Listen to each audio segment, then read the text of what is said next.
আমাকে মেরে ফেলার উদ্দেশ্যে এরা হামলা করেছিল, অ্যাটেম্প টু মার্ডার। পুলিশের গাড়ি সামনে পেছনে, অথচ গাড়িতে আমার উপরে হামলা করে আমার গাড়ির কাঁচ ভেঙে দেয়, আমার পেছনে এই জায়গায় লাগে। আমার সাথে 6-7 জন যারা ছিল তারা প্রায় 6 জন আহত। আমি এখনই মামলা করতে যাব। এখানে গণ অধিকারের কি জেলা সেক্রেটারি নাম আব্দুল খালেক, এরপরে তৌকির, এর নাম তৌকির, এরপরে বাদের এদিকে বাড়ি জহুরুল, সিরাজের ছেলে জহুরুল। আমি সবাইকে তো চিনি না, এরকম কিছু যাদের চিনি তারা এদের নাম মেনশন করে আমি আজকে হত্যা মামলা দেব। আমাকে মেরে ফেলার উদ্দেশ্যে এরা হামলা করেছিল, অ্যাটেম্প টু মার্ডার।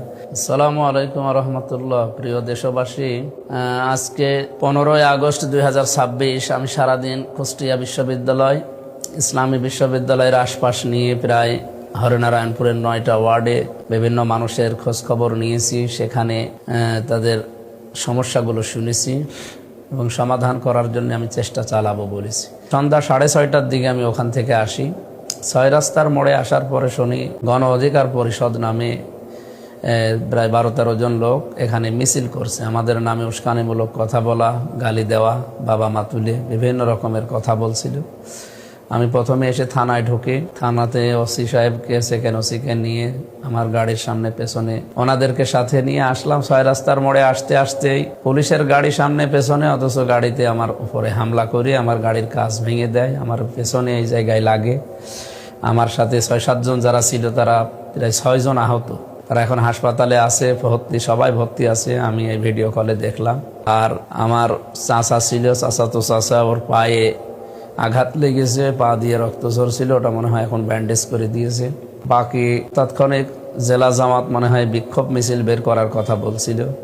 পুলিশের ভূমিকা আমি সেরকম পাইনি, পুলিশ নীরব ভূমিকায় ছিল। আমি ঘটনা ঘটার প্রায় আধা ঘন্টা 25 মিনিট আগে হয়তো এসপিকে, ডিসিকে কল দিয়েছিলাম। ওনারা প্রায় 5-6 বার করে, এক একজনকে আমি 5 বার করে, এসপিকে 2-3 বার করে কল দিয়েছি, ডিসিকে ধরে নাই কেউ। ওনারা পরবর্তীতে ঘটনা ঘটার পরে ব্যাক করলো, বছর আমরা একটা মিটিংয়ে ছিলাম। আমি রেঞ্জ ডিআইজিকেও কল দিয়েছি, প্রধানমন্ত্রীর বিশেষ সহকারীকে কল দিয়েছি, আমার আমির জামাতকে জানিয়েছি। ওনারা ঘটনা শোনার পরে এটা পূর্ব পরিকল্পিত এবং এটা নেককারজনক ঘটনা। অবশ্যই এর পেছনে কারা কাজ করছে এটা আমরা জানি। যারা দেশকে অস্থিতিশীল করার জন্য চেষ্টায় আছেন, এর পরিণতি কিন্তু ভালো হবে না আপনাদের। আমি মামলা করব এখন। আমি খাবার শেষ করে লোকজন নিয়ে আমি মামলা করব। এদের কয়েকজনেরকে তো আমি সামনাসামনি দেখেছি, যারা ইট মেরেছে, যারা আমার গাড়ির সামনে কাঁচ ভেঙেছে, আমি এদের দেখেছি। এখানে গণ অধিকারের কি জেলা সেক্রেটারি নাকি যেন নাম আব্দুল খালেক, এরপরে তৌকির, এর নাম তৌকির, এরপরে এই বাদের এদিকে বাড়ি জহুরুল, সিরাজের ছেলে জহুরুল। আমি সবাইকে তো চিনি না, এরকম কিছু যাদের চিনি তারা এদের নাম মেনশন করে আমি আজকে হত্যা মামলা দেব। আমাকে মেরে ফেলার উদ্দেশ্যে এরা হামলা করেছিল, অ্যাটেম্প টু মার্ডার। আমার মাথার দিকে যে আঘাতটা আসে ওইটা আমি কায়েত হওয়ার কারণে লাগে না, আমার কাঁচ ভেঙে গেছে। আমার গাড়ির গ্লাস সামনে পেছনে, এবার লুকিং গ্লাস সবগুলো ভাঙা। ড্রাইভার ওখানে নেমে সেভ করতে চায়, আমি তখন গাড়ি ড্রাইভ করে নিয়ে চলে আসি। এরপরে মারামারি শুরু হয়। আমি এটা প্রশাসনের কাছে, দেশের যারা দায়িত্বে আছেন তাদের কাছে এই মামলার ভার তো দেব, মামলা তো করব এবং এর সুষ্ঠু বিচার দাবি করছি। এভাবে চললে আপনারাও নিরাপদে থাকতে পারবেন না। সবাই দোয়া করেন আমাদের জন্যে। আমরা নিরাপদের শহর চাই কুষ্টিয়াকে। যারা ইন্ধন দিচ্ছেন এর পেছনে তারা সাবধান হয়ে যান। এখানে মূল বিষয় হচ্ছে দেশের যে সমস্ত বিষয় নিয়ে ক্রাইসিস চলছে, বিশেষ করে এখন বিদ্যুৎ নেই, গ্যাস নেই, তেল নেই, সার নেই, এই নিয়ে মানুষ এখন দিশেহারা।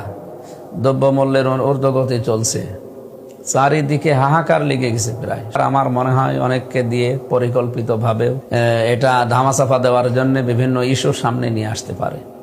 এই সমস্ত ছোটখাটো হামলা না, আমরা যারা ইসলামী আন্দোলন করি আমরা তো বিদায় নিয়ে এগুলো করি। সুতরাং আমাদেরকে ভয় দেখিয়ে হামলা করে মামলা করে লাভ নেই। আপনি আদর্শের মোকাবেলা আদর্শ দিয়ে করেন। এগুলো যদি না পারেন আপনি রাজনীতি ছেড়ে দেন। সুতরাং এই সমস্ত সন্ত্রাসীদের আমরা উপযুক্ত বিচার চাই। আমি এখনই মামলা করতে যাব, অ্যাটেম্প টু মার্ডার এবং আমার গাড়ি ভাঙচুর করা, আমার 6 জন কর্মীকে আহত করা, আমাকে মেরে ফেলার উদ্দেশ্যে যারা এগুলো করেছে আমি তাদের নামে মামলা দেব।